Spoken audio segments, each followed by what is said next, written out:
Aloha worlds, and welcome to another episode of The Queer and the Queen. I'm Jacobi, act like you know me Jones, and today I am excited to have viral internet sensation, legendary LGBTQ hip-hop artist Bergo Husky is here with us today. Hello, everybody. It's so nice to have you on the show. Thank you for being here today, Bergo. Thank you for having me. Absolutely. So I discovered you scrolling through my TikTok, and next thing I know, I smell real good, like a big rump roast. And I was like, hey, who is this? And I just instantly fell in love with you. I saw that video. Me. It's you, bitch. It's you. And I was just like, who is this person? So tell us who you are. Who is Bergo Husky? Bergo Husky is an artist. I'm from North Carolina. I've been doing this for a long time. And I am just a chill, relaxed dude who likes to make bops. I just like to make music. So I'm just happy that people are appreciating my music after doing all of this work for feels like thousands of years, right. That people are actually appreciating it. The numbers are amazing, and everything's just going down. When I first saw you, I watched them numbers. I watched that video going, and I was like, look at him. Like, I mean, I'm here for the growth of anybody in the LGBTQ community, regardless of how you do it through drag, music, podcasting, you know what I mean? I'm here for it. I support it all because it's enough room for everybody. Now, let me ask you this. Is it true that you started rapping when you were like 7 years old? I started writing actually when I was 7 years old. I wrote my first rap back then. I guess I wasn't really taking it serious back then. Yeah, so from 7 to when did you start taking it seriously? Like, when were you like, I'm gonna do this? Maybe in my 10 years. Put it like this. My grandmother always said that I never stuck with anything. I was one of those kids that were just everywhere. And somewhere, I think when I was 10 or 11, I started playing instruments. I started playing trombone. I saw that. I watched a few of your interviews with a few other people, and I was like, my trombone is in the corner. And I started writing instrumental arrangements. And I've always written poetry, things of that nature. And I guess my cousin, probably when I was about 14, my cousin Destiny found my notebook. So she started going through, she would always go through my book bag. And she found all of my folders and notebooks. And she was like, you really, really need to do something with it. Thank you, baby. My baby bringing me water. My baby. You gotta appreciate a good man. Okay. So she found my notebook, and she was like, you need to do something with it. And I really started around then, my early teens, I started freestyling and stuff through the neighborhood, at school. Right. And from there, that's when I got a little bit more serious about my craft. And then, I ended up, when I went into the military, I ended up finding, my crew. I was in a group. So I ended up meeting this girl named Stacia, Lord rest her soul, and meeting a guy named Clarence. When we started the group, that's when it became really, really serious. That's when we started recording. And so I've been here. What do you think has been, because I talked to some people, because several of my friends are in love with you just as much as I with you and your music. You know what I mean? It's just we Bergo Husky fans, right? And I was like, what do y'all they threw some questions at me. What do you feel has been one of the biggest obstacles for you? Because I can only imagine the gay community is as supportive as we can be. Is like I was saying, I support everything and everyone. The hate from the community is real too. So I was wondering what the biggest obstacle was, and was it the gay community being part of the biggest obstacle, or the mainstream community? Both. So at the beginning, in the group that I was in, everybody, I've been open for years, even at times when I wasn't supposed to be open. So everybody's known about me. And then, I have this personality. What you see is actually what you get. I can't really hide, or let's say I did record a song talking about a chick or something like that. People are going to be like, there go Bergo gay ass, they're lying. So obviously it was just easier for me to do this. At the beginning when I was first in the group, we did gear our music towards hetero normalcy. Mainstream. Because they weren't really, there was really nobody in there at the time. Now, as far as me being an open artist, I was an open artist at the same time. There was but I kind of kept that on the low. Right. And then it seems like really when I just let all of that stuff go and started talking about what you really knew. Yeah, that's when everything kind of came into it. And I think that in hip hop, a part of hip hop is of course it's braggadocious and all of this, but it's a part of it is being yourself. You want to be the dopest you that part. So both the gay community and the mainstream community has given you obstacles for the most part. Yeah. As far as let me go be more specific. When I did when I first came out, and that was some years ago. We don't need the numbers. Y'all gotta tell us. Numbers, right? So there was one artist who was kind of getting, who had some type of notoriety, who was very abrasive, very mean, very nasty, and it was a whole bunch of mess. So I left it alone. And then when I had my first really big emergence into LGBTQ hip hop, which was the year that a lot of people came out. There were a lot of big LGBTQ plus names that came out that year, and I was one of them. The girls weren't too nice to me, but I wasn't the nicest girl either. You know what I'm saying? Mm-hmm. Back then, I was younger. I was, you say something to me, I'm saying something back. Right. But, being, like back then, it was all about, you got to have abs or you have to look a certain type of way or this, that. So there was a lot of, I guess because I wasn't so polished and I had this really, I have a broad look. I'm not, I don't really meet the Eurocentric norms of beauty. There was a lot of mess, and they still, the girls still talk shit, but it don't bother me. So when I first saw you on TikTok, I saw the video. I smell real good, like a big rum roast, chocolate thick boy, and I don't mean to boast, just cool like that. Yeah, the boy so cold. Anything that I touch, multiply tenfold. Good. Now it's banging. I love the song, right? And what was so alluring about you and the video that you shot was like the confidence that came through the camera and across the screen and into my eyes and into my soul. I was just like, I love him. The confidence, as you should have it, to be everything that's not mainstream. And you just like, yeah, bitch, I smell good like a big rump roast. I was just like, I love this motherfucker. But where does that confidence come from? I know, for one, my grandmother cultivated a lot of stuff. As I look back, she let me express myself, which a lot of people weren't really into that. But like she, I used to dye my hair before the Cisco's and all of that, and so I don't really know. I'm just me, and I feel like, you get one life. So, and this is, this is my shell and this is who I am, and like it or love it, I love me. So amen. It is what it is. So with that, the way you express yourself doing things like dyeing your hair before the Cisco's and the Drew Hills, what was your inspiration when you were a kid? My inspiration when I was a kid? Or even now? I don't know. I was always really artistic. Was it more so, I guess, maybe... Was it less of you were inspired by something, by more of a feeling you knew you had and you had to get it out? It was more of a feeling, more of a. I knew I was like a circle trying to fit into a triangle, square, a triangle, whatever, same thing. So,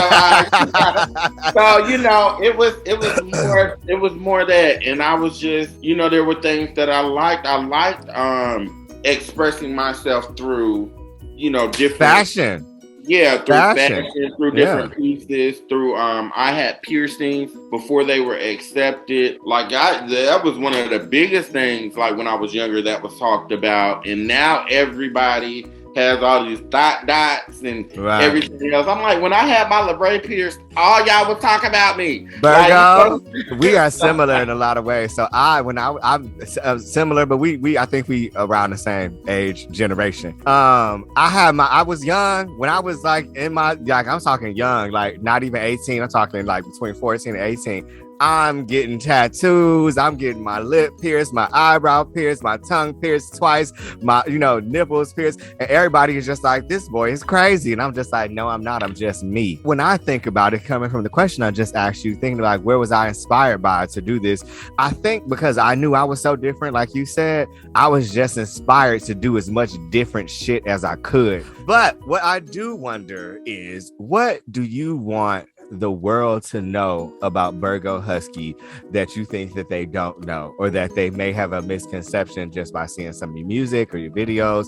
Like, what is something that you think people don't know about you? I don't know, because I think that it comes across as who I am. I'm very family oriented. There's another artist, legendary, iconic Tim M from my DDC. Tim M was like, when he sees my videos, he thinks of like collard greens and cornbread and big family dinners and stuff like that. So what you see is pretty much what you get. Those are my cousins. I'm always with family. Chill. So what's going on next for you? Like, do you have new music coming out? I saw the latest thing, you sent me a link to Hold Me Down, I think is the name of the song, which was a beautiful song as well. I wrote that about my partner. Okay. Well, and you know what I liked about it? Because it was like R&B meets hip hop instead of just hip hop. You know what I mean? Yeah, well, I do more than a lot of people think. And maybe that's one thing that people don't know about me. I write R&B too. Okay. So Hold Me Down is my full pen. The only thing that I didn't arrange is the ad libs. So when she's doing her ad libs, that's all the girls, So and then my partner, me and my cousin are singing background on like the first part, that first hook, and we just did that for sentimental purposes, not nothing, But yeah, so I make more than just have a seat and girl, he calling me and all this stuff. I do a lot more than that. And shout out to my partner for being very influential in that track. We were talking and I got that itch. I was like, I need to, I've been sitting down for a little bit, Have a Seat is viral, but I gotta write, I need to do something else or whatever. And he was like, well, babe, you went to the club, you've done this, you've done that. Maybe it's time to show like a different side of you. We hung up the phone and I called him back like 20 something minutes later. And I rapped it over the phone, and he was like, wow, you did that and that. I was like, yeah, that's what I do. And he was just like, amazed. And we put the song together and recorded it in a couple hours. So speaking, you're in a relationship, right? So Are you open about that? How long have y'all been together? How'd you meet? Well, we've been together less than a year. We actually met. The weird thing is, I don't know if he's quite, but it doesn't matter. We met on Grindr actually, which is the weird thing. So I get on social media, the gay apps, to promote. And as of right now, I don't know if you guys know, but Jack and Growler are like huge supporters of the Bergo Husky movement. So I go live on Growler all the time. We met up there, and it was kind of strange because, both of us were really, really standoffish about, because of the way the app is, it's really predominantly for hookups, and neither one of us were looking for hookups. We started talking, and the weird thing is, at that point, I was more so, how they say you find stuff when you're not looking. So I wasn't really looking. Like everything had, I had been in like all of these chaotic relationships, not blaming the other person because, I have my faults in it too. And it was just like, I was just ready to focus on just my career and this, that. And then here comes like the sweetest soul in the world, just like, hey, how are you? And it just turned into like every day I'm waiting on that phone call. Yeah. And yeah, he's very, very private. So sometimes you see me post, sometimes you'll see his face, sometimes you won't. I call him Quilt, kind of like, you remember Michael Jackson had Blanket, and whenever Blanket was so my partner is more so like Quilt, because you know how the girls are when they find out. Oh yes, I can only imagine. Which was another thing I was thinking. Not that, I mean, clearly y'all are, having a successful, happy partnership, but you know how these queens can be once they find out that you got a man, and all of a sudden you got a little shine to your star, and you going viral. All of a sudden, everybody and their mama want to DM you. Like, trust me.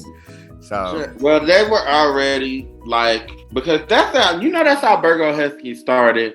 So let me ask you this: I heard that your niece named you Bergo Husky. Yes, so what happened was I went through a very unfortunate breakup. So I was like completely depressed, all of this craziness, and I wanted to have like my Instagrams and all of my social media were strictly for like family, friends from college, friends from previous, employment. None of the, I wasn't really, the kids, quote unquote. I didn't have any social media geared towards them. So I was like, I'm gonna start another Instagram, and I like the name Bergo Trusky. So me and my niece were sitting there, and she was like, I still got the videos of her having me do duck faces and all of this, and she was like, Uncle, Bergo Husky. And next thing you know, I started the Instagram page. It went kind of crazy. They were all, I guess they thought I was new meat, which I'm not. I've just been quiet for like 10 years. I wasn't really concerned about being being seen. So, here come all the girls flocking, whatever. And then through that, I started sharing like old music. And a lot of my friends who have been, who I've met, in the scene or whatever throughout the years were like, you need to come back, blah, blah, blah. And one night we were sitting in here, and my niece, she was across the hallway, and I was just playing old music. And I was playing this song. I have this song called Get in My Belly. It is, it's like 15 years old. I was playing it, and she ran from across the hallway, and she's like, Uncle, that is exactly what they're doing now. You need to either re-release this or you need to come back out, blah, blah, blah, yada, yada, yada. So I started channeling all of my depression and my pain back into my pen. I've been, to be honest, I've been working with other artists for like the last 10 years. I took a 10-year hiatus. I co-executive produced Lasto's album, Where's Vivian? He's a very well-known, legendary LGBTQ plus artist himself. I was featured on a couple of other things, and I've been developing and writing for other people, but it got to the point where nobody was working anymore. So I didn't really have an outlet to steer my pen. So it kind of turned into me like writing for myself again. And I'm like, Lord, here we go. So as soon as I start writing for myself, everything's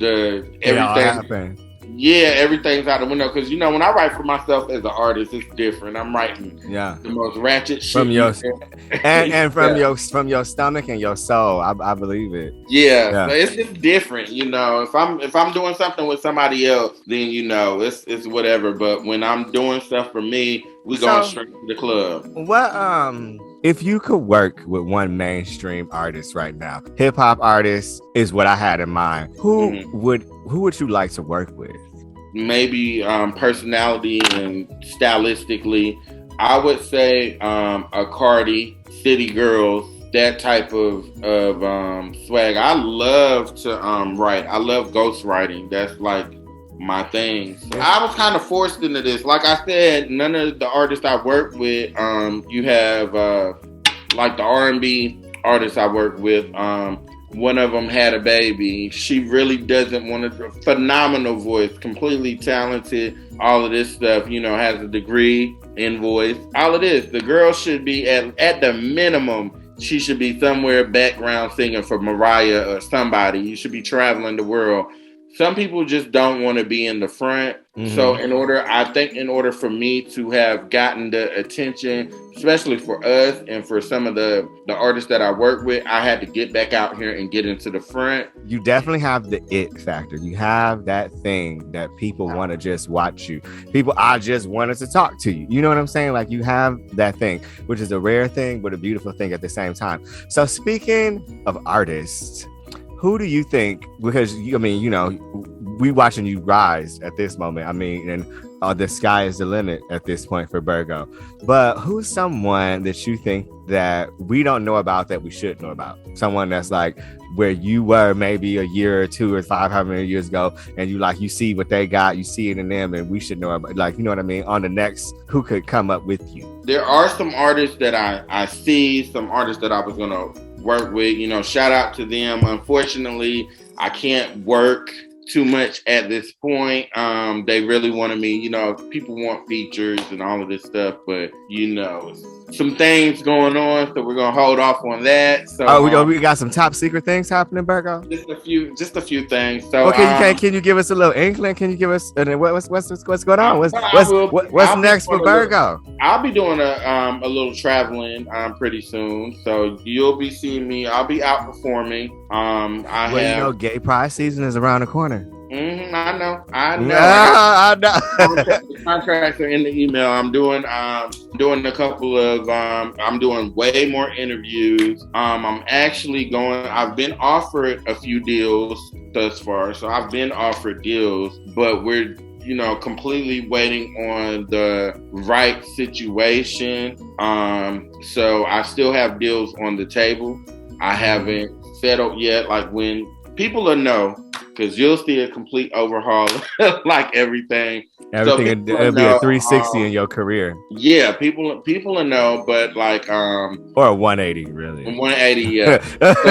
so yeah, people will know, but right now we're just kind of like I'm sitting on a couple things right now. We're just weighing everything out, talking to lawyers. Well, I mean, that's really all the questions that I have for you. I just wanted to get to know you a little bit. I wanted the people to get to know you. Me and my friends are huge Bergo Husky fans. We love everything about you. Well, one thing that I do want to clarify is Bergo Husky does not have fans. I have supporters. I don't like the word fan because it makes me feel like or seem like I'm above somebody, and I'm not. And I don't want to ever get to the point where I'm like, seeing. Well, you know what? So me and my friends was talking about that, and we were like, "What does he call his fans?" And I was like, "We the Huskies, girl. Like, we love Bergo Husky. We his Huskies." And that was my little joke. So that would be cute. I like that. I like that. So take that, girl. We the Huskies. Your fans are the Huskies. I like that. That's real cute. But yeah, I really, I really want people to know that I'm not, for one, I'm not above anybody. I'm in the grocery store trying to get these deals just like everybody else, Couponing. Yeah, I was couponing today. Thank you so much for being here today, Bergo. This has been the highlight interview for me so far in my career. You know what I mean? I'm growing. Please make sure that you go follow Bergo Husky on all things social media. I will have him linked in on the screen right now. Also, follow the Queer and the Queen. Click on those notifications for me and for Bergo, so you know when Bergo posts new stuff and you know when we post new stuff. Love yourself, and as we always say, don't forget to smile. See, I smell real good, like a big rum roast. Chocolate thick boy, and I don't mean to boast. Just cool like that, yeah, the boy so cold. Anything that I touch, multiply tenfold. You ain't talking business, you can keep that in. Cause it don't make sense if you ain't talking Benjamin. Plug the boy in here, keep shit lit. Give him a coin and sit back, watch him write these hits. I'm a bad bitch, check your nigga phone, I'm on the wish list. I don't even want him, can't get this. Breeze breezy like a fan, baby girl, you can keep him. I don't even want your man. I'm a bad bitch. Check your nigga phone, I'm on the wish list. I don't even want him, can't get this. Breezy like a fan, baby girl, you can keep him. I don't even want your man. Have a seat, girl, you're fucking up my swag. All out of pocket trying to stop me from a bag. Have a seat, girl, I'm on another level. I don't fuck with your hoes, so you might wanna pedal. Have a seat, girl, cause that show ain't Mac. That mean you too damn close, I can see your tracks. Have a seat, girl, please get back. You let a big bitch show you how to flip this pack.